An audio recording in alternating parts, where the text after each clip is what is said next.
thank you guys so much for agreeing to do this. Welcome to the Astoria Film Festival Career Fair. This is our digital media professionals panel, and I am honored to have all of you here with us to give people a better idea of how you got to your place in career and what they might be able to do if they want similar positions, and just an idea of what it's like. I think too, we work with a lot of students who, like me, come from immigrant working class backgrounds and don't really understand what these careers are. Like, I had no idea these careers even existed, I think, when I was a college student. I think that's because it probably didn't exist, right? Like my job when I started was to encode real video, which, like, I don't even know if we know what that is anymore, right? Like, you guys know, yes, right? Yes. But no one else knows. And we had to worry about dial-up users and broadband users, right? Like, oh, yes. How long will that take on a modem? I don't have to answer that question anymore. And now it's like, well, what if the mobile phone has a crappy connection and it's only 3G? Like, it changes, and yeah, there's no class to prepare you for something that doesn't exist yet. Absolutely. And I think we can talk about that, the fact that you have to kind of stay flexible and be able to change in this field. But I think that's true of every field. I mean, if you look in filmmaking, right, like they've changed now the sets. Have you seen those like all LED like screen sets like that? Those are amazing, but that's a wildly different thing than like green screen, which was a wildly different thing than what existed previously, right? Or if you watch like old Dune and new Dune side by side, like we watch them back to back, can't say the word, and you see the special effects then versus now. It's like, and then you think how many more hours they worked on those horrible special effects than they work now on the really good special effects, so I think every industry definitely has that happening. So can we go around the Zoom and just kind of introduce yourselves before we start chatting? Alwood, do you want to introduce yourself, or would you like me to introduce you? Yeah, sure, I could do it. Hello, everyone. I'm Isabella Allwood. I'm a freshman currently at Hood College in Maryland, but I'm a true New Yorker. I went to Frank Sinatra High School, studied film and media there. Yeah, I've been working with Nina and the Astoria Film Festival for quite a while, and I'm honored to be doing this and meeting new people and you guys. Glad to have you. Kathy? You're muted. I'm muted because my dog is here. Oh. I'm afraid she's going to start barking. I'm Kathleen Wilson, and I've known Nina for many, many years. Forever. Forever. I've been in lots of different industries, everything from working in museums to schools to big media conglomerates like Paramount and Viacom, and teaching and consulting. But most of those projects have been focused on the use of media in some way, digital media in some way. And you created SimWorld, right? Like you were part of the Sims original creation. Yeah, I designed SimTown, which was the version of SimCity. I made it a world. It was just a town. It was a little town. Not SimTown. I was working with Maxis at the time, and we wanted to create something for kids. And so that's how SimTown came around. And then you went on to kind of create virtual entertainment with Paramount, and then that led you to Viacom. Is that how the transition went? When I was at Paramount, there was a heyday of what was called interactive television, even though it didn't exist. So I was in a group that was trying to figure out what that was and to use properties like Star Trek, for example, and figure out what would the interactive television version be. And then Paramount was bought by Viacom, and I ended up running a group called Viacom Interactive Services, where I met Nina. And our job was to help all the different divisions within the Viacom Paramount umbrella get into what then was emerging online, we called it. So there had been a sort of interim period of CD-ROM, and then online, and then eventually mobile. And then from there, you've been doing many things and are now a professor at NYU. Started a little company for independent filmmakers for a while, trying to get them into digital. Rikaroo, trying to get them. My partner was Rick Well, my partner was Rick and I'm Kathleen. So Rika and then ooh was kind of like the ooh in Google or something. And we were trying to get independent filmmakers to give up in a way the sense of I have to be in a theater and go digital. So this was quite a while ago and nobody wanted to go online. So. Yes. And then, I think you ended it like right before the pandemic when everybody needed it, right? Yeah, we decided everything's going online now, so we're not needed anymore.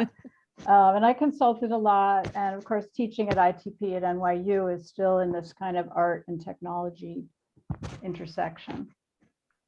Jonathan? I still work at the company formerly known as Viacom, formerly known as Viacom CBS, now Paramount Global. They just keep, does anyone get severance packages when they keep changing the names? Because that's all I can think of. I'm like, No. somebody must be Paramount. It's funny. It's back. Yeah, it's iconic. It's going to go back to like Lasky Brothers Productions at some point. I don't know anything about that. And I started there 22 years ago on what was a trial basis. And that's the rest is history, or infamy. And I work right now in what we call network services in the product group, managing cross-platform with like kind of an implicit bias on web products. And I get to deal with a lot of compliance responsibilities, which is always super fun, as well as a lot of our news products moving over from platforms. Kathleen, you might have even worked on their so decrepit, and moving them over to things that we actually work on. And you were with MTV News prior to. Yeah. I was with MTV News officially for a long time, and the founder of our company, Sumner, used to say that content was king, and maybe he stole that, maybe he just gets credit for it. But it turned out that the medium was also really important because we relaunched the website in 2014 and traffic tripled overnight, and it was the same people working on it, and it was the same people doing the same stuff. And after that, it sort of became apparent to me that there was this kind of other lane for me. And about a year later, I officially moved into the product team, and I've been there ever since. Cool. Stephanie? Stephanie Malachi. Let's see. Well, I know everybody from MTV.com, where I worked. That's where I got my start in project management. And from there, I went to Vivo before it launched. So I was kind of having a startup feel and watching that launch. And then I moved to my grown-up job at CNBC, where I've been for the last 10 years doing project management. And right now, I work with several agile teams getting content onto the site. So I'm on the website side, and I like it. It's enjoyable. And fun fact, I think Nina and I went to the same high school. I was just about to, that was going to be my next fun. I was going to do that too. Yeah, we went to the same high school. Actually, we didn't find out till we were working together at MTV. I think you were a year younger, a year older. You were 1 year away from me, I feel like. Yeah. Well, I don't know in which direction, but it doesn't matter. Doesn't matter at this point. That's all that matters. But yeah, Steph and I went to the same high school. And also, can you explain Agile for anyone listening who doesn't know what Agile is? It's a type of project management methodology in which you have like several teams that can iterate on getting their content out onto the websites in supposed to be a faster fashion. But it's not sloppy. Agile is not sloppy, and don't let people confuse the two. It does put people over process, but I enjoy it. I have strong feelings on this matter as well as GIF, not GIF, but we can get into that later. But I enjoy it because I get to work with a lot of different people. I like working with my teams, and we get to kind of collaborate a lot. So that's one of the big reasons why I kind of enjoy project management this time. Totally. Justin. Hello. So hi, Justin Dormy. Also former MTV News with Mr. Goldner. Nina, you were talking earlier about like pre-social media. I think when we were doing MTV News, it was pre-YouTube. It was like there was not even this concept of like video, streaming online. It was kind of all hands on deck trying to figure out how to make that work. We were hoping people would want to watch a full episode, not just a clip. That was that era. Yeah. Oh, we can put the episodes on the internet now. Yeah, cool. I remember trying to even just convince people to put them on the website. Like, that was a leap at the time. Yeah, let alone, on someone else's website. Exactly. Exactly. So I'm currently with Slalom Consulting. I've been there for 7 years now. I'm the director of our new innovation center that we just opened in the Flatiron. So if you're listening in and if you're on this call, party at Slalom, and visit us. Yeah, we're right in the Flatiron. It's really fun.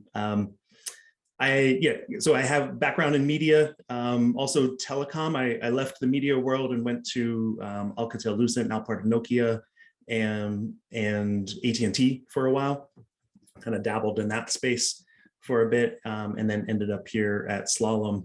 And as I was kind of reflecting on it, like the one through line through all of that is like storytelling, basically. Like I'm a storyteller at heart, so was originally a producer. Video editing and camera and lighting and all that. You did podcasts too, weren't you? Part of the MTV News podcast. Yeah, I feel like that's how we connected. I think that's how we started working together. I remember walking into to Benjamin Wagner's office. He was the VP of News, and going, "Why aren't we podcasting?" And he was like, "I don't know. Go figure it out." Okay, so I remember walking out to Jonathan and going, "We got to figure out how to do some podcasts." I was like, "All right, cool." Let's go make it happen. Yes, absolutely. That's very much how it was. It was like, oh, we should be doing this. Okay, like Google it. Yeah. And then we contacted people around the company like, oh, I heard you're doing this too. Can you like show me what you're doing so we could try to do more of it? And like literally like hand tagging RSS feeds, and publishing them out. I feel like I had a dream the other night where I was looking for the FeedBurner login, and that's from 17 years ago. So don't tell me. Do you guys remember the Apple like representative coming and having a meeting with us and telling us Pete Alcorn? Pete Acorn. Oh my God, yes. And Alcorn. He basically Alcorn, AL, yeah. AL. He came. Remember he sat us all down. He was like, "Your podcasts are really boring, and you need to like do X, Y, Z." We were like, "Okay." But like that was our first meeting with Apple. Yep. Awesome, always. Anywho, but yeah. So Justin, Slalom does more of like AR, VR, AI. Well, so yeah, I mean, we're a traditional consulting company, so we do, everything from, business advisory services to technology enablement and all that good stuff. My team is in the strategy side, so we engage, clients and help them figure out who they want to be when they grow up, which is fun because I don't even know who I want to be when I grow up. Same, I always say that. Yeah. And this new adventure in this innovation space is fun. I can talk more about that later, but it's a lot of storytelling, a lot of like trying to connect new technologies to real world problems. So yeah, we're playing with augmented reality, virtual reality. We've got Spot, the Boston Dynamics robot dog, walking around running missions around the lab. He was just out with a client in Chicago running around airplanes. You never know what you're going to get. Yes. Is he still headless? Yeah, it's kind of weird. His face is built into the front. Yeah, it is. Oh, do you want to kick us off with our first question? Yeah, sure. No problem. So my first question for you guys is, how did you get to the point you are at in your career, and what are some of the steps you took, and like what were the most important steps you took to like get to where you are currently? Say yes. Yes, that's your answer. That's my answer. Say yes. Someone asks you to do something, say yes. Say yes. Ask for what you want. I asked for my position initially. I said, no, I'm going to be a project manager. And that's how I got it. And I also went to school. Well, yes. Did someone have to ask you what's that first? No, it was Paul the Benedettis. Oh, PDP. Yeah, I said, Paul, I just got my certification in project management. Give me a job in project management in the department. And he looked at me like, okay. But you had the advantage. You were able to like actually get in and get a meeting with him. Well, I was his assistant at Yeah. the time. And I think Yeah. that's a brilliant thing. I think people don't understand like how much access you have when you're like an executive's assistant, that you can basically do anything from there as if you so desire, right? Yeah, Like, I mean, I went to SUNY Albany State School, go State School. Then I went and got my master's, as you were saying, at the New School for Media Studies. And I think I worked initially for Ben White, and then he saw like, oh, you have your master's in media studies. I should have that. Okay, I'm gonna hire you. And also because Keely said hire him.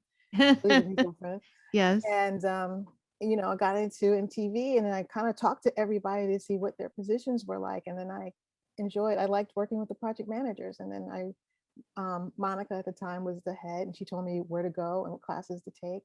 You ask a lot of questions. I asked a lot of questions. I talked to other project managers, shadowed them. And then that's how I got my position. And then even with CNBC, one thing I also learned is find a good mentor. You know, if you have a good mentor or an executive or even your own manager who will back you and give you places where you can shine and show off what good work you can do, that's also, I think, helped me get to where I am. Yeah, the pandemic has really, among a lot of other problems, made that very difficult, because you can't just like pop into someone's office like, hey, dude, got 5. I got like, you have to like book someone's availability in 3 weeks in advance, and there's no like lightweight like hallway. Conversation. Yeah, it's just Yeah. everything is so structured, and then you have to go with like your agenda for your one-on-one or your list. It's the serendipity is gone. I mean, it's like chat messages, which is like fine, more Yeah. emoji, which is fun, but like I it's remember very literally hard. sitting and like with AOL Messenger on, and like everybody was around me, but we didn't speak to each other. We just like, you had to communicate, Naomi. It was for the best. But we Those were the there days. still not talking to each other. Those were the days. And those are you put your work into like you're like your away message. Yes. Yeah. Do people know what AOL message? I Raise don't your think hand. they do. No. No. It's like Does anyone- Slack. It's like Slack, except much. Thank you, Paul. It's like Slack, except much worse.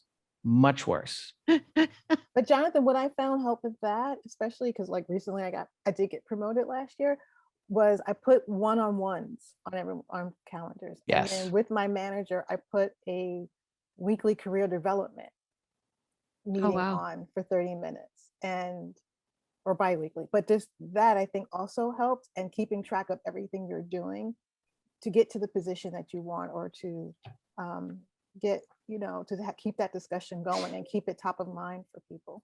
Yeah. I I walked in.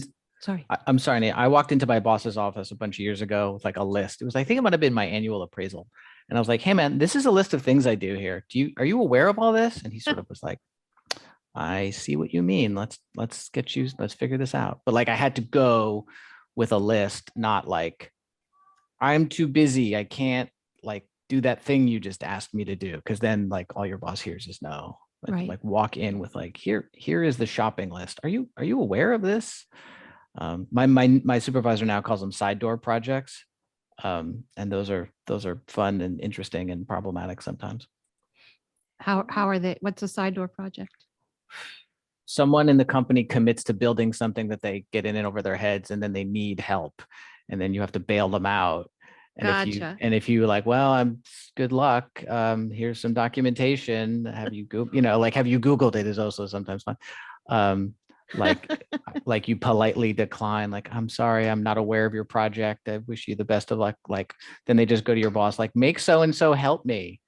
And I would say, how is that different from all the other? It's like, hey, do you want me to work on this thing, or do you Right. want me to work on the 12 other things that you want me to work on? And then, it depends on obviously who's calling and how big their virtual home office is these days. But like, there are, I don't want to say time wasters, because like that's not appropriate, but like there are things that like bite at your availability because people need stuff, and you got to take them as they come. And sometimes that's really a great opportunity, because you can be like, hey, so-and-so with a nice big home office, like I will get you on this, and I got your back. But like, you and I are going to be an alliance, and we are going to work together, and we are going to, vote out the other tribe. Survivor was on last night. It is the greatest game ever devised. I recommend you watch it. I Please remember watch it on like Paramount when it Plus. started, and Yeah. we remember, Kathy, we worked on like the first website for the first season. Yes, we did. I watched every episode. I couldn't believe it. I got into that show in the 30s. So like In the only Yeah, right. no, I'm talking seasons, not the 1930s. 30s. I thought you were just digging at our age. No. Yes, back in the 30s when it began. That's when I So was. someone who worked, he doesn't work at the company anymore, but worked at the company, was on Survivor Tocantins in Brazil. And I didn't know about it because I wasn't watching the show. And then I was working on a project with him. And my wife, who I met at the company, briefly reported to him. And he's like, just so everyone knows, I just gave my notice because I'm going to go back be on Survivor in Cambodia. And when I come back, I'm going to have 2 more weeks. And then I was like, I'm going to watch this idiot and see what happens and like watch him eat bugs.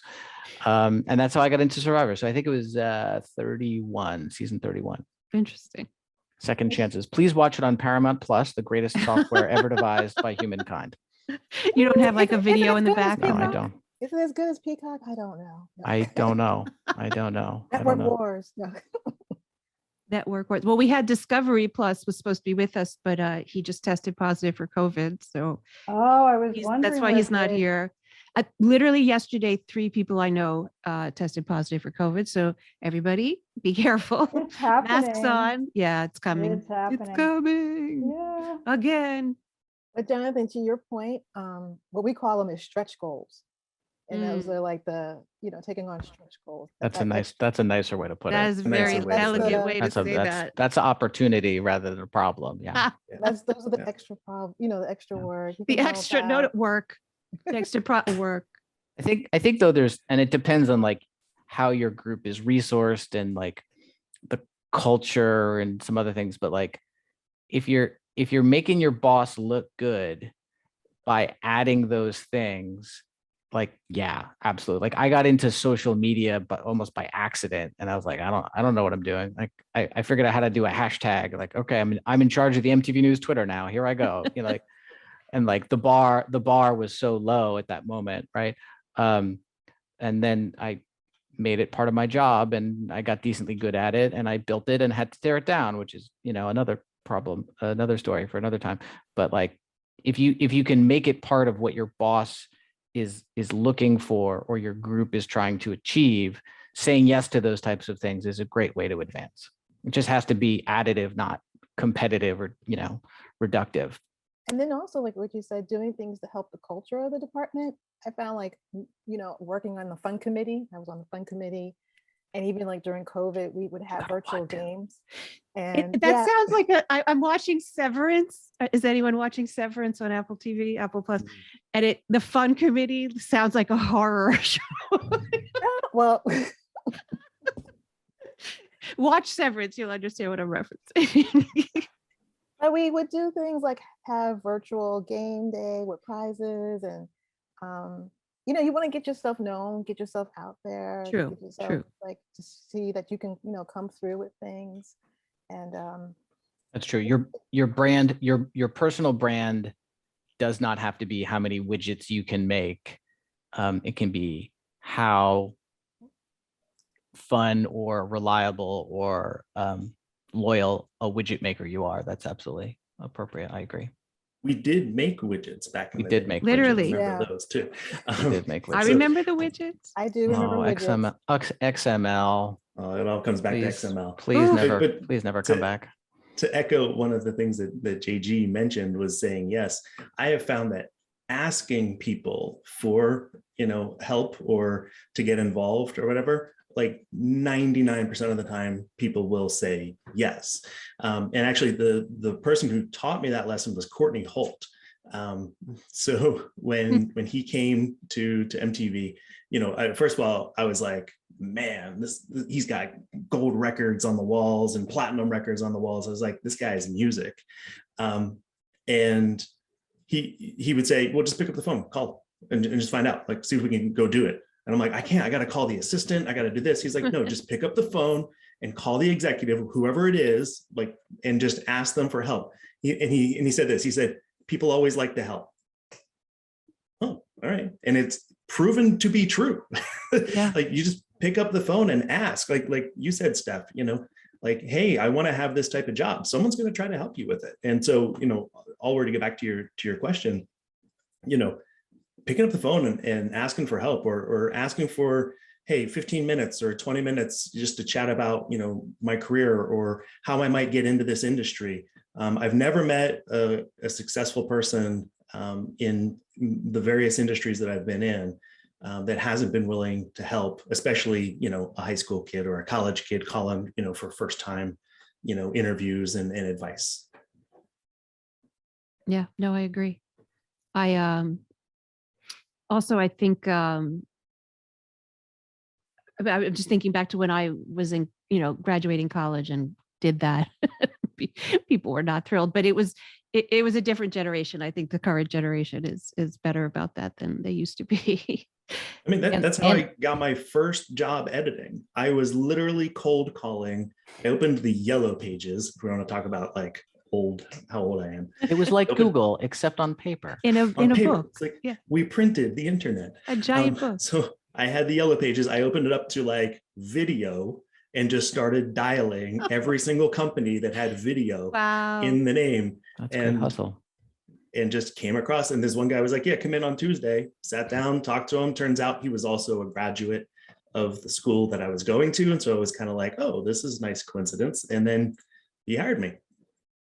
I think the internet has made those lightweight touch points really easier, accessible, right? Like you can go on LinkedIn and in 10 minutes find someone who went to your school, who works at a company or in a position or in an industry, and like send them a, hey, like can I chat with you? And clearly the lightweight touch points of technology make that more possible than like, and I think having to get on an Amtrak or something. Yeah, I think it's important to say, like, don't ask for a job necessarily, but ask to talk about the work, because I think the former might put people off, where the latter, nobody doesn't want to talk about work unless they just absolutely have no time that week, right? But something. If someone's hiring, that's obviously like a different thing. Sure. But just as like, hey, do you have 15 minutes to talk to someone who wants to be you in 10 or 15 years? Like, right. There's also an element of like flattery there. Like, absolutely. You don't need to be a sycophant. You don't need to be disgusting, but like, help me understand what you know.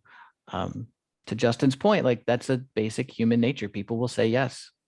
And what did you guys all study in college, if you don't mind me asking? I majored in English. I was architecture and English lit. Justin? I was communication and film. All right, so you were relevant. That's close. That's close. Kathy? Art and psychology. Steph? Economics. Wow. Yeah, so I mean, you had that's a real major, economics. And I hated it, which is why I had to go get my master's in media studies, because I was like, I gotta pivot. Which is another point. You can always pivot at some point in your life. Yes, that's funny, because usually people do it the other way, where they like major in the thing they like film, and then they find like, I need to go get a grown-up job, and then they go back and they get their master's in economics. Well, the funny thing is, I was a New Yorker, born and raised New Yorker. I thought I was going to like conquer Wall Street for some reason. I don't know why, but at same. 18, so I was like, oh, I major in economics. I'm going to Wall Street. Got to Wall Street. I'm like, I don't like this. Same. Well, I was at Merrill Lynch. That was my first job, right? So yeah, same. And Lehman Brothers. Yeah. My dad had a barbershop down in the Wall Street area, so he had connections there, and that's all we ever talked about growing up, right? Was I was going to become an investment banker, and then I hated it, and he was devastated. But my major turned out being very helpful, and I didn't know it would be. I just thought, what am I going to do with an art degree? But it was at a time where they needed, computer companies were looking for what weren't called yet, but basically UI, UX designers, and they reached out to anyone who had a degree in art or design. And the psychology was a bonus, because they were looking for anthropologists as well. So I had no idea. I mean, I was sort of led kicking and screaming into computers, but. Yeah, no, I mean, the architecture and literature also kind of gave me that good, like, understanding of the framework that, kind of, you need that ethereal framework understanding for taking on computer development or, web development, social media, like anything that kind of gives you that abstract artistic insight into something also did well in this area. Yeah, the way they did a lot of research in those days, I'm sure it still goes on. We didn't see that much of it at Viacom, but and how people learn and process visual information. So that was going a lot into the early days of the interface design industry. And so having the psychology background was a big part of that.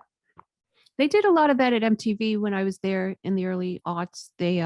We did a lot of like focus groups and A/B tests, and remember going off to that center where we like quizzed people about our websites, like in dark rooms. Can you find the Madonna song?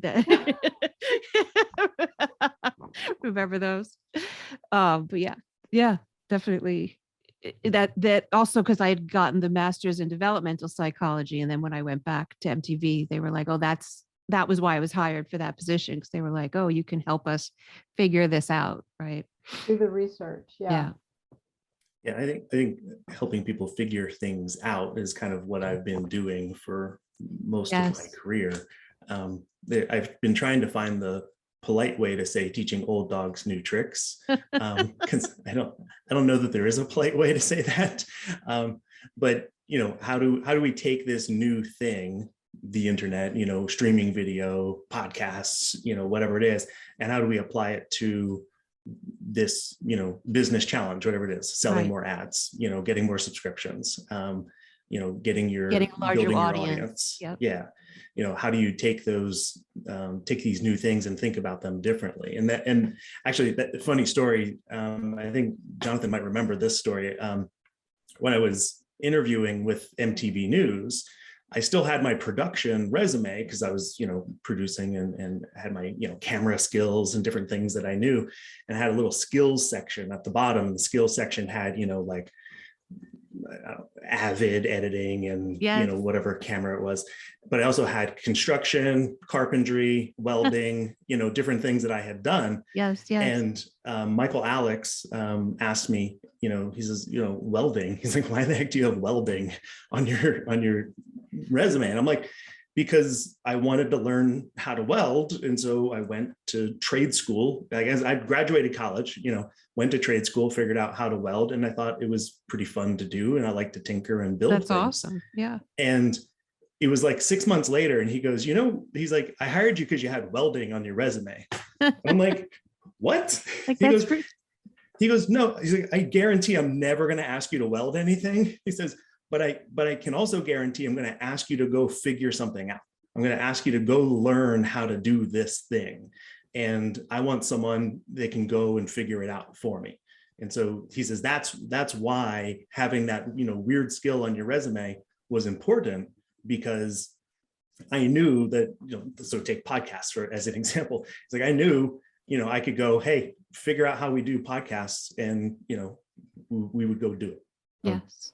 I think there's the words I like to use, because I like to play word games, there is attitude and aptitude, right? Like, you now have those hard skills, but you always possess the soft skill of like, I'm going to push myself to figure this out, or I'm interested enough to figure it out. And when you're just starting out, obviously we all have aptitude, but attitude is so much more, I think, valuable, because I can teach you to make widgets, but I can't teach you to get up on time and be at the office 10 minutes early and all those personal things, so that I know you're going to be there when I need you to make the widget. And like, look, you can be a CEO and be kind of a jerk, right? Like, hopefully not, but like, if you're getting stuff done, yeah, I mean, certain kinds of ways, some are illegal, but this is not that kind of panel, but like, you can be kind of a hard personality when you're the boss, and to some limited degree get away with it if you're producing results.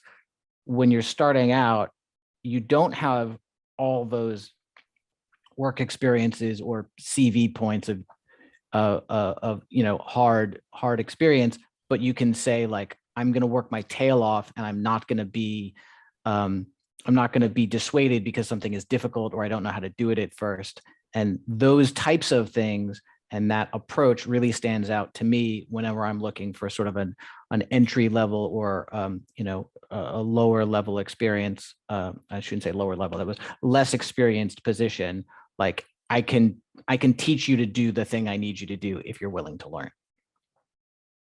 Yeah, absolutely. I think it's, I've always gone by like, fake it till you make it. Like you just go in and take it on and you'll eventually figure it out. But you have to have that belief that you can figure it out and that you will figure it out. And it's more that belief than any specific set of knowledge. Yeah. Right? And there's a fine line between like, let me go figure this out and like outright deception. And like, there's the Anna Sorokin, Anna Delvey sort of plot line, right? Like that was a little bit over the line from what I gather on Netflix, but like the idea that you could weld because you wanted to and were willing to put in the time. Well, you thought that was an attainable skill, right? I would love. Can you teach me how to weld on Zoom? You know, at programs like ITP at NYU, believe it or not, things like welding are becoming part of this interactive program because of physical computing and creating smart things and smart objects. And so you never know. You were just way ahead of your time, Justin. You never know where that skill is going to come in handy later. The funny thing is, so I'm not welding, I haven't welded in years, but tinkering is what I do now. I mean, I put on my button-up shirt and my jacket, and like we're hosting executives as they come through the Innovation Center. But before that, I'm like crawling across the floor, running wires and plugging in HDMI cables and like, drilling holes in the wall, because that's what we need to do to make the space, to make the things, get it all functional and working. And so a lot of what I'm doing now is kind of a convergence of all of those things. Sure. Yeah. I think maybe you time traveled back and told yourself to take that way. You were like seeing this smart house and you were like, I got to go weld. Make sure I weld. Alwood, do you want to give us some other questions? Can I just say one thing? Yes, sorry, Steph. No worries. Recently I had the opportunity to interview some college students for internships that we're doing. And what I liked about one over the other was their like motivation and their eagerness to learn and eagerness to kind of, have this opportunity. And, some of it really stood out in their interviews. And I think, if you show that, then people will definitely take an interest in you. How was it that they stood out? Like just some of the projects that they had worked on, even their personal projects. Well, they some person's like, I just on the side create my own website and this is what I did with it. And please go take a look. Let me know what you think. But it was just that they were very motivated and eager and then proactive. And then, and some of them were saying, on your site, I noticed this is what you guys are doing. And then asking questions about our site. Nothing is worse than when you have an interview and you go, so have you looked at CNBC site? And the person is like, no. And then I'm like, if you're going to interview or if you want an interest in someone, look at their website or look at their job and really kind of come prepared in that way. Yeah. Yes. See what they do and be prepared to tell them what you would not say don't say fix because that's like it's a little so you don't want to insult people. Yeah, like or come with questions like, I've noticed you've done it this way. Can you tell me, can you help me understand why? Right. And lead with a question. And then, then the executive will be like, oh, freaking product team really screwed us over on that one. And then you're like, tell me more as you sip your tea waiting to get hired, Oh yeah, no, I was just sitting back, like listening to all of these brilliant answers. Thank you guys for that. Really helpful. So my next question is, what is a project you work on that you're proud of, and how did you get to work on that? So your one project from your portfolio that you really are proud of and how did you get to that point of working on it? Yeah, sure. I can jump in. So I'm pretty proud of the project I'm working on right now. So this innovation center that we launched, it was a huge team effort to get this, facility up and running. I was first invited to be part of the team that was launching it and creating the stories that we were going to tell in the Innovation Center. So we've got 3 primary themes that we talk about: human-machine interactions and how that's changed over time, digital twins and the convergence of the physical and the digital world, and then total automation, what happens, when things are fully automated or everything is measured and censored and you can automate everything on top of it. So those are the 3 stories we were telling. And I just dove in basically with both feet. I was like working extra hours, doing extra work. And our leadership team sort of noticed that and said, hey, it seems like you're really enthusiastic about this. Is this something that you would like to lead? And I'm like, hell yeah, this is the convergence of everything I've ever done in my life, right? Talking about that tinkering and the storytelling and all that all coming together into one thing. So I'm pretty proud of what we're doing and the connections and the stories that we're able to tell, and the problems that we're trying to solve for some of the clients that are coming in. But I think to answer your question on like how I got to work on it, it was that enthusiasm. It was that diving in, with both feet and just going, I'm just going to make this thing be successful. And they noticed that enthusiasm and attention to detail, and we're like, all right, let's go do this. So it's kind of like it's like the culmination of all the parts of you kind of coming together into this one project, right? Like because we all have so many different parts of us, right? It's kind of ideal to like get to that point in your career where you're using all of those different parts and you're not just putting one away as you like use the work one, right? Is that exactly accurate? Yeah. I mean, exactly. And so like I've got sort of this creative bend towards me. Like I like art, I like to be creative, so that part is coming out. The storytelling part is coming out. The just playing with and tinkering with technology and toys and like breaking things and putting them back together, all of those things are what I'm doing every day now, and so it's kind of fun to be at that spot. That's awesome. It took a while to get there. Yeah, absolutely. Jonathan? I'm thinking about maybe not the most successful project I've ever worked on, but the one that was like, that sort of came to mind. I worked on this 3-day live streaming music festival on the digital properties. So it was on MTV, VH1, CMT probably. And we'd bought the rights to it in like mid-cycle. So all these artists had already signed on, and like our streaming, our on air was not part of their agreement. And it was definitely the hardest thing I'd ever worked on. And it required knowing pieces of all the different skill sets that I had acquired to that point, like marketing and digital production. And I don't want to say design, but like essentially like product. And it was just exhausting. And it's gone. It's not there anymore because we can't support things forever on our website. Sorry, Kathy. But it was like just an uphill climb at every single turn. And I think we might have like kind of sort of broken the website once because it was XML. There was a piece of XML that was malformed. So don't do that. Yeah. Yes. Don't do that. Lesson learned. Dreaded XML. Yeah. But it was a 3-day music festival from Gulf Shores, Alabama, and everyone else got to go to the music festival and work their tails off. And I got to sit in a folding chair. In a cubicle. No, we did a war room. We did it war room style. Oh, so we like commandeered like one of those like big conference style tables.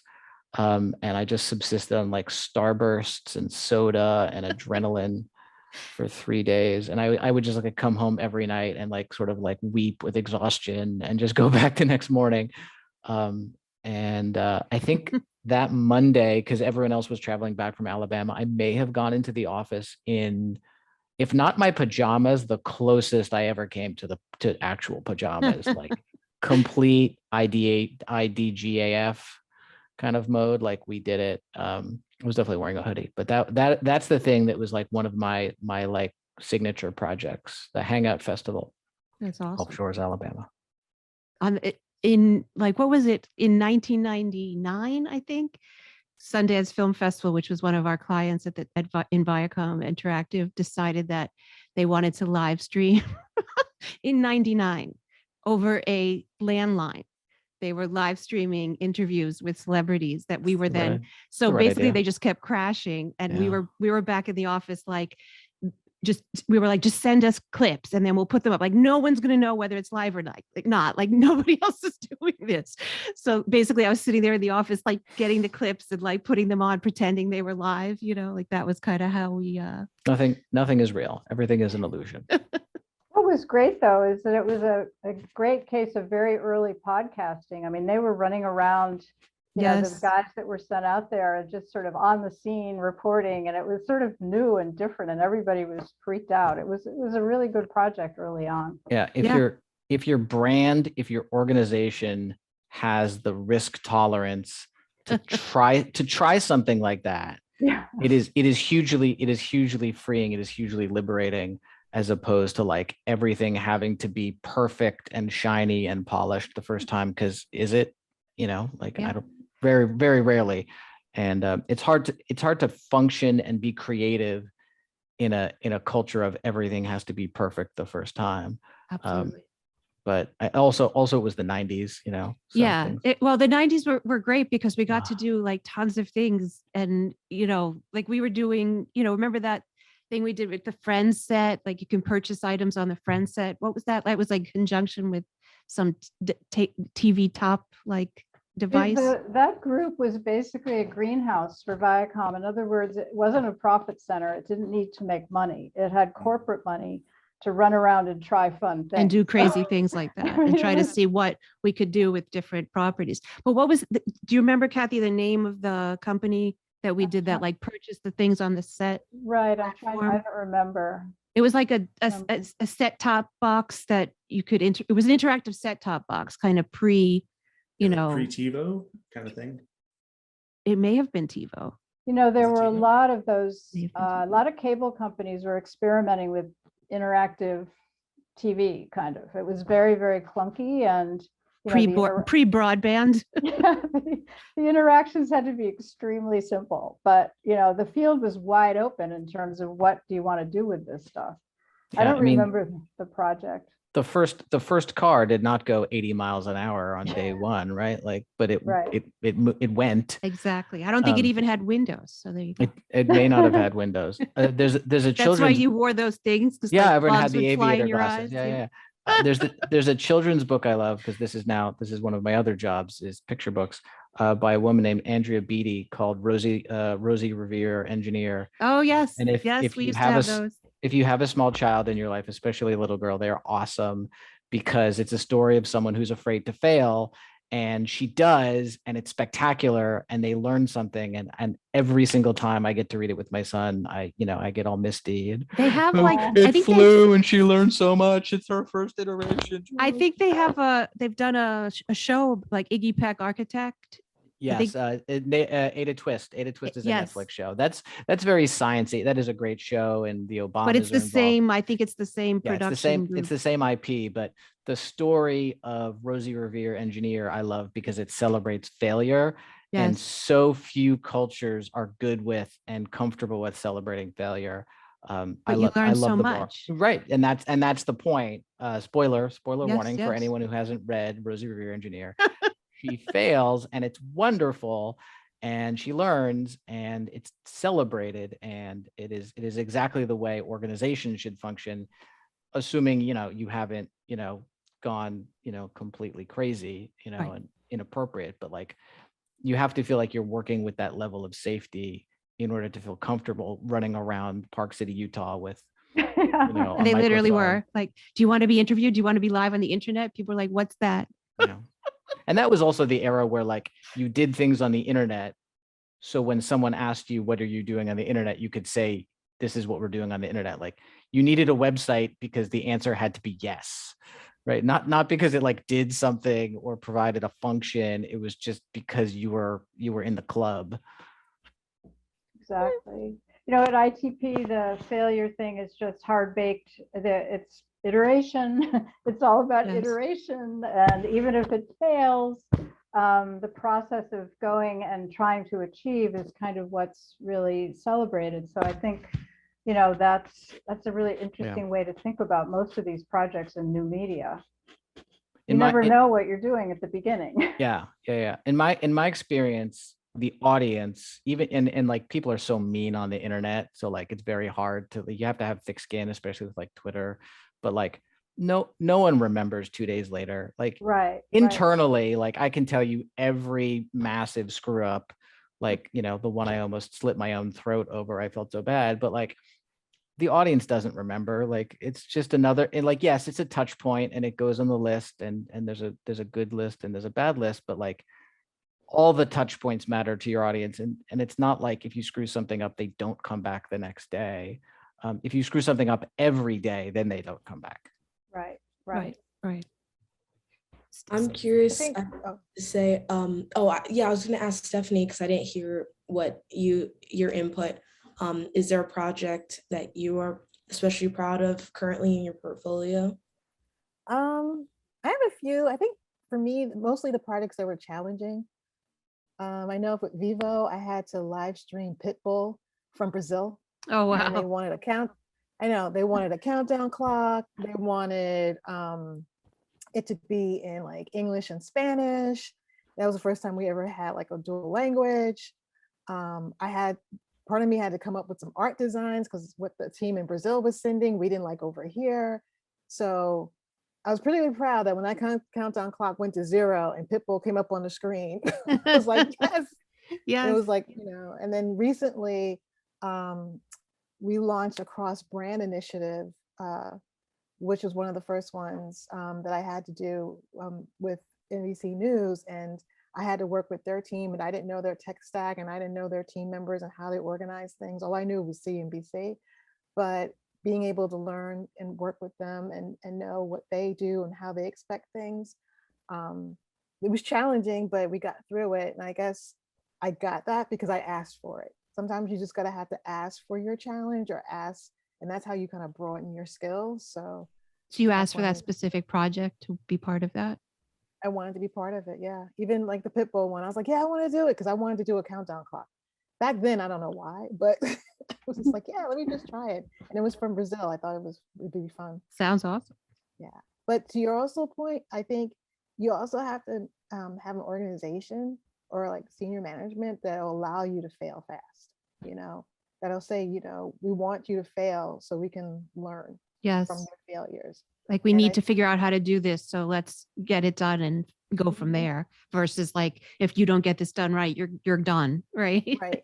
And you have to provide that culture, you know, you have to have that leadership that also says, you know what, fail fast and we can, you know, we'll figure out plan B. And luckily I've been in a culture like that. So I've seen that in action. So that really is helpful. Kathy, what was your proudest project? Oh dear. I guess I would have to go way back because like so much in my life, it feels like luck or a fluke, or I don't know how I sort of arrived at it, but you've heard of it, I'm sure. It's this project, I mean, Nina, you've probably heard, called Palenque. Of course. And Palenque is the name of an ancient Maya site in Mexico. And I was asked by an executive producer that I had met who knew of my interest in new media and digital media. And he was producing a television show called The Voyage of the Mimi. And it was for kids, and the star was a little young Ben Affleck. And part of their funding was to create something interactive. And he had no idea what that could be. So he asked if I would figure that out. And so it was crazy, but it was a team approach. I was actually the project director, but also the designer and the producer. We worked with a tech company, which initially was RCA Labs in New Jersey. They were creating a new set of digital chips. And then Intel bought those chips. So our final funder was Intel, and the chips were called Digital Video Interactive. And anyway, so the show, part of the show involved a trip to Mexico where they were exploring ancient Maya ruins. And I decided with the team, we should do something that has to do with exploring. You know, how can we think about this? And so it was a very early, almost street view sort of thing where you would walk around the Maya site, quote unquote. You could go forward and back, you could go into temples and out. And then because we were experimenting with digital before it was really around too much, we could pop up Ben Affleck in different places, and he could talk, or you could poke him and he would answer questions that you had. And it was just also new and different, and involved a production in a foreign country, which was new and different, and working with a big tech company and a small team of different talented people, producers, designers, writers, programmers, etc., way before any of us knew what we were doing. So, and it was meant to be a prototype also. Andy Grove at Intel took it around to try to sell the chips. It was like a promo piece. I see. Yes. Yeah, it was kind of like a promo piece. But apparently he took it all over the world because we had visitors from everywhere. China, Russia. I mean, people were coming to see this thing because of his tour. So it turned into this crazy little project that became, you know, bigger than big. Well known. Yeah. So I guess it launched Affleck's career. Yeah, well, he was great, actually. I mean, he was a really good kid. He was about my size at the time. Kathy's tiny. Just PS. We were eye to eye. So for any blue screen shots we did back in the States, I would stand in for him. You were his body double. Yeah, that's awesome. So I just, there have been so many stories about that, and it was just a great project for all involved. So I guess I would have to mention that one. That's awesome. I think just for the sake of time, let's skip to the last question, Alwood. Okay, way at the bottom. Yeah, is that the one that's like your 18-year-old self, blah, blah, blah? Okay, got you. So yeah, if you could go back and, well, first of all, I want to say thank you for those answers. Those were great answers to hear about your projects. But I'm curious if like you guys could go back and talk to your 18-year-old self, what like job advice would you give your 18-year-old self? Take a computer course. No. Yeah. Even though when I was in college, the computer wasn't the same. But, I mean, when I was there, like we had to take a computer course because you actually needed to know basic programming to access the library catalog. Woo, way back. Yes, but it was horribly taught. I hated it, and I swore I would never do anything in computers. And then there you go. So, well, they got easier. 10 basic rules. Nice, Justin. Jonathan, what's your advice to 18-year-old you? I think I would say talk less, listen more, or at least ask yourself, why are you talking? I mean, those of you who know me or have been here for an hour probably tell I'm not known for my brevity. But you learn a lot by listening, and obviously we've talked about like asking the right questions and asking for help, and not trying to deceive or fake, but I think I probably could have and should have listened more, and I would have learned more. I would have soaked up more. I would have been a better sponge at 20, maybe not 18, but 20 something when I started working. Yeah. Also, I would tell my 18-year-old self, study abroad, do some traveling, Travel, yes. See the world. If you can get an internship somewhere else. Study abroad is hard if you're not wealthy, I've found, right? Like, because it kind of messes up your credits. And I've known kids who did it and then kind of had to do another semester, which if you have the money and for that, that's great. But definitely travel, is much easier. Yeah. My sister did an internship in Dubai for the summer. Wow. And and I was like, that's something I should have done. Just get that experience. Yeah. That I think is something I didn't do as a kid or even as an adolescent. Like I think the farthest I'd ever been was Florida. Oh, really? Before college, yeah. Like, oh no, once I remember having jet lag once when I was 10. It was the worst thing ever. Yeah, like getting perspective, even even if you go to the like insular, like all-inclusive Hilton, like you're gonna get a flavor for the way people think in another part of the world. And there's nothing wrong with the all-inclusive Hilton. I wish I were at an all-inclusive Hilton right now. That would be lovely. But Although with COVID, it may be not yes, that's great. what I was referring to. Yes, that's There's just fewer buffets there. the thing. Yeah, because of the or thing. orgies. But yeah. Because of my wife grew up traveling around the world, and her perspective on things is very different than mine, and it's not something you can get the same in a classroom. And if you can make it work where you're doing an internship or studying somewhere else, Dubai sounds particularly exotic to me right now. That's amazing. But don't just go to the all-inclusive Hilton in Fort Lauderdale because you've been going to the all-inclusive Hilton in Fort Lauderdale. Like, see the world. Yeah, I mean, I would add to that I think what we're talking about is just gaining perspective through experiences, having as many different types of experiences as possible.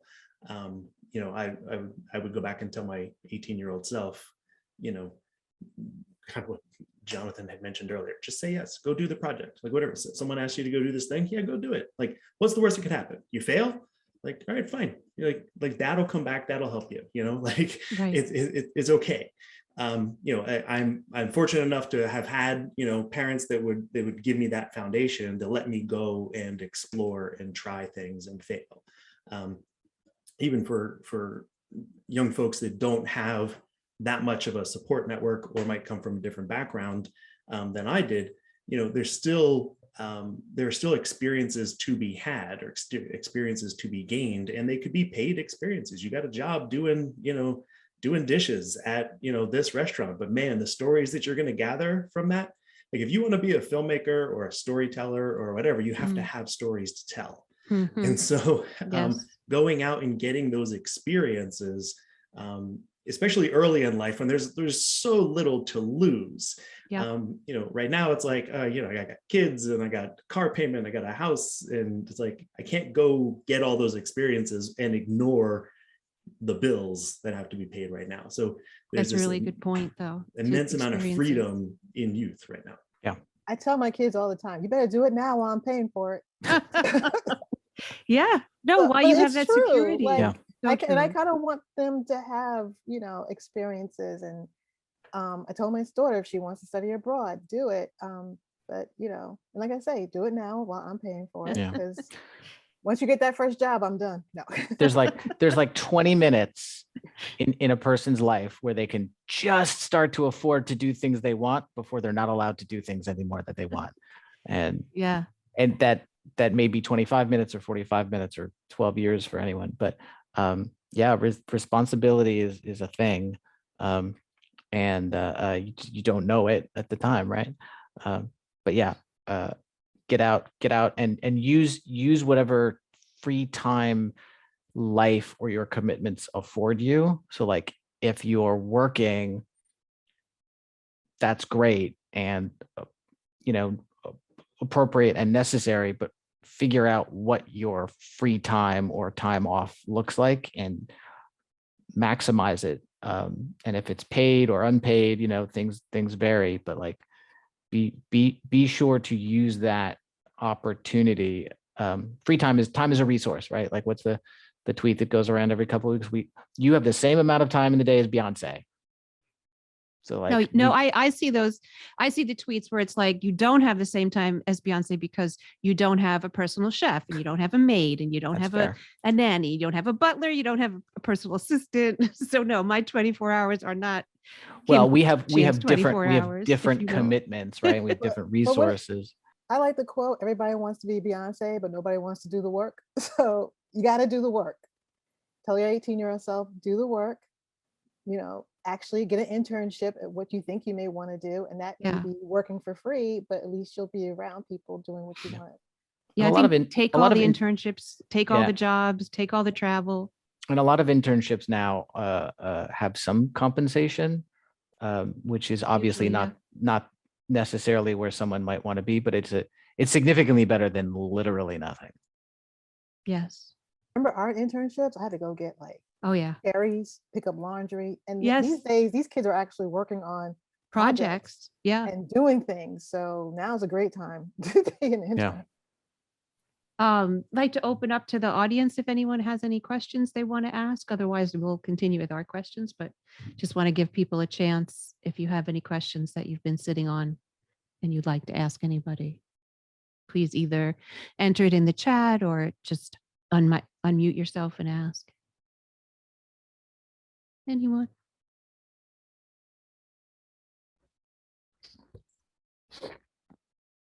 No, we're so comprehensive that nobody. So then I'll go back. Oh, sorry. Somebody have a question? Well, no, I'll let, that was you. Anyone jump in, interrupt me if they want. But one more thing I would tell my 18-year-old self, because I'm actually telling my 14-year-old son today, is take online courses. Like he could log in today and take the MIT computer science, curriculum. Right. He could take their philosophy courses. He could take the English courses that they have available. Like the wealth of resources that we have, as a young person, today. I mean, I'm tempted to. I'm like, well, I've never actually taken a computer science course in my life. Really? I No. have taken a bunch of Harvard X and MIT X stuff. No. Just like I was fascinated by the neuroscience courses are Yeah. amazing. Like, and they're just blow me away. So, and they have animation too. Like they're really well done in terms of just even from an educator viewpoint, it's really well done. I'll go Justin one further, and I bet this would be more amenable to his children. In addition to more traditional academic study going online, the tools that are available to just mess around or do whatever, right? If it's YouTube, if it's TikTok, right? Like, make your portfolio. Don't tell me, show me, right? Like, great point. I was chatting with someone who hit me up on LinkedIn for my alma mater, and they sent me their resume, and right at the top is their Vimeo channel. I was like, yes. Now go down here and say this project is this Vimeo link, and like, don't make me go figure it out. But like the fact that it included, here's my channel, and regrettably she has 1 subscriber, so we're working, whatever, but it's fine. Like that was nice really of you awesome. To subscribe. I did not. I was like, am I supposed to subscribe right now? I think that's what she's asking. But it's not the subscribe, it's the fact that she has that experience. Yeah, right? Exactly. Like the touch point, like anyone can put anything on their resume and try to, back it up with, you're right. Exactly. But like, here is a person being very tangible and saying, not only do I want to do this thing and I like doing this thing, here I am doing this thing. Go check it out if you're interested. The zenith for me, the apex, was a woman who interned at MTV News. Justin might have overlapped with her, actually. Do you remember Annie? Annie? Yeah. I'm not sure if I'm supposed to use her anyway. Do you remember Annie? All right. So Annie, when we had interns back in the day, the interns would have to build a website. It was part of the curriculum, and like they would build it on our QA server, and then we wouldn't let them, sneak it out or anything. But like, it was like Annie.org or whatever. And she took what we learned, and I think she started on like Blogger, like before Google had it even, and she built her portfolio, and she would go to shows and write essentially show reviews and like try and get an interview with the the band and whatever, and she's still doing it, dude. Like, really? Yeah, she's doing it professionally, I should say. She may or may not still operate her website, but like when she goes she's still a blogger. She may still be a blogger. I don't actually. I'll Google it and not let us know, but like, developing the muscle is so important, but also going into a room and saying, here's what I can do for you. I'm already doing it. Yep. Do you want to pay me to, help you do it? I think the tools that are available between, your Tumblrs and your Tweeters and your Instars and your whatever's, like anyone applying for a digital job needs to, I think, be able to, and I'm not saying I want to like creep on your Instagram or anything. Like, if you're out having fun, that's on you. But like, if you're telling me you're a creator, don't wait for me to hire you to start doing it. Go create. Yes, true. Good point. Yeah, I think we've said that a lot too with the filmmakers. Like, if you want to be a filmmaker, make your own films. Like, don't wait to get on a film. Don't Yeah. wait to get on a set. You Make your own have- films. Make you your have own the- website. Make You your have a own thing in your pocket that will Yes. do that. You've Yeah. got more filmmaking capacity in this device than I've ever had access to in my entire, film production career. It's even since I've deviated. I mean, like, shoots 4K, will edit, Yes. depth of field. I mean, it's insane. And, I and you remember don't having even to have like have this one. rent an Avid booth, or like Yeah. put aside time for an Avid booth. I remember I was after Viacom, I was working on a couple of TV shows, and you had to like, secure your hour or 10 hours in the Avid booth. Yeah. So now you can literally do it on your phone. It's amazing. Yeah. It was the- hard. When I it's- was at the new school, I took an editing course. So I filmed and shot, but I had to carry the camera, carry the boom, Yes. and go into the edit suite and just do everything. And now I'm like, I can do it all on my phone. You guys have it easy. We're so old. We had to be like, back- I had to back carry in the all day, this we had stuff. to walk 10 miles uphill to school Uphill both each ways. way. Yes. Yep. the democratization of the technology is both amazing and a game changer, and to some degree kind of a problem, because everyone's voice becomes a voice, and that's a different panel for a different time. But Yes, yeah, yes, I mean, that is very if- true. If you can hear me right now, you have the technology to make a something, and whatever the version of that. And like, look, you don't need 175,000 followers to be impressive. Although that's interesting too. But like, go do it, build your portfolio, do it every day, and show me you can do it, so that then I don't have to like give you a practical exam on like, which tweet would you send? Please Right. check A, B, C, or D. Like, okay, go do it. And is the 175,000 viewers really useful unless you're looking for an influencer?